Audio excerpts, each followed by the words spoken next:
différence de deux carrés, exemple 2 et 3. Donc, lorsqu'on fait une différence de deux carrés, il faut s'assurer des conditions suivantes. Tout d'abord, avoir deux termes. Ici, j'ai deux termes puisque j'ai un moins qui sépare mes deux termes. Donc, deux termes. Et avoir un moins au centre. Effectivement, j'ai un moins entre les deux. Si j'ai un plus, je ne peux pas faire une différence de deux carrés. Donc, on dit bien différence pour moins entre deux termes, idéalement des carrés, mais la vie est en fait, tout n'est pas parfait, donc ça arrive des fois que ça ne sera pas des carrés parfaits. Ceci étant dit, qu'est-ce que je dois faire pour être capable de faire ma différence de deux carrés? Bien, ce que je dois faire en premier, c'est calculer la racine carrée de mon premier terme. Donc, mon premier terme se trouve à être y2, et là, je vais aller faire la racine carrée d'y2 qui va me donner y, puisque la racine carrée et le carré vont s'annuler. Deuxième chose, je m'en viens faire la racine carrée de mon deuxième terme. Donc, racine carrée de mon deuxième terme. Ici, mon deuxième terme, c'est 36. Je ne prends pas le moins en considération. Donc, racine de 36, je suis capable soit de le faire par cœur ou je prends ma calculatrice. Ça me donne 6. Par la suite, la factorisation sera toujours la suivante. La racine carrée du premier terme plus la racine carrée du deuxième terme multiplié par la racine carrée du premier terme moins la racine carrée du deuxième terme. Donc, on aura toujours cette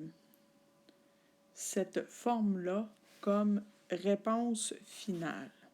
Alors, ici, puisque mon premier terme, ma racine carrée est y, et pour mon deuxième terme, ma racine carrée est 6, j'aurai y plus 6 fois y moins 6. Ou encore, y moins 6 fois y plus 6 aurait été équivalent.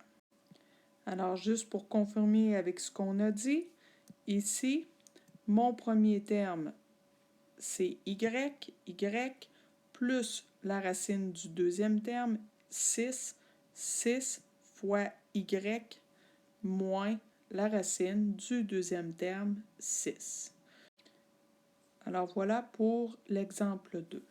Maintenant, allons voir notre exemple 3. Je vais le faire peut-être un petit peu, je vais l'écrire quand même à côté, là, je pense que ça peut être aidant pour ceux et celles qui ont peut-être un petit peu plus de misère.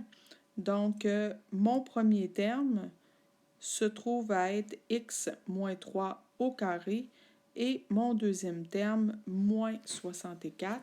Donc, je dois faire, j'ai dit moins 64, mais on va tenir compte juste du 64.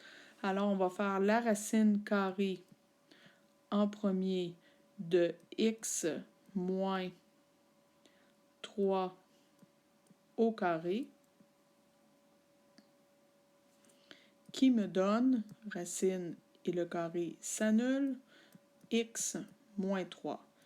Et le deuxième calcul, la racine de 64, je peux utiliser ma calculatrice et ça me donne 8. Ce que je fais avec ces deux réponses-là, c'est que je me fais une première parenthèse dans laquelle j'aurai la racine carrée du premier, donc x moins 3, plus la racine carrée du deuxième qui se trouve à être 8. Dans ma deuxième parenthèse, j'ai la racine carrée du premier moins la racine carrée du deuxième. Il y a une petite particularité ici qui est différente de ce qu'on a vu jusqu'à présent. C'est que ici, je serais sûrement capable, non seulement sûrement, mais je suis capable de simplifier mes parenthèses.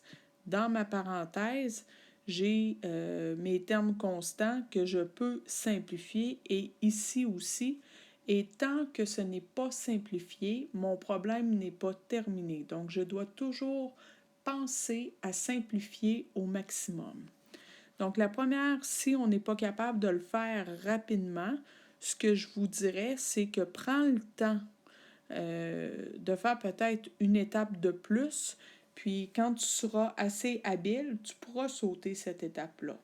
Mais la première étape que je te propose, c'est commence à penser en premier à te débarrasser de ta parenthèse ici. Ma parenthèse, je peux m'en débarrasser facilement puisque je n'ai pas de signe en avant. C'est comme si j'avais un plus et que j'ai une parenthèse ou pas avec un plus devant, ça ne change rien. Donc, je vais avoir x moins 3 plus 8. La même chose pour l'autre, ça va devenir x moins 3 moins 8.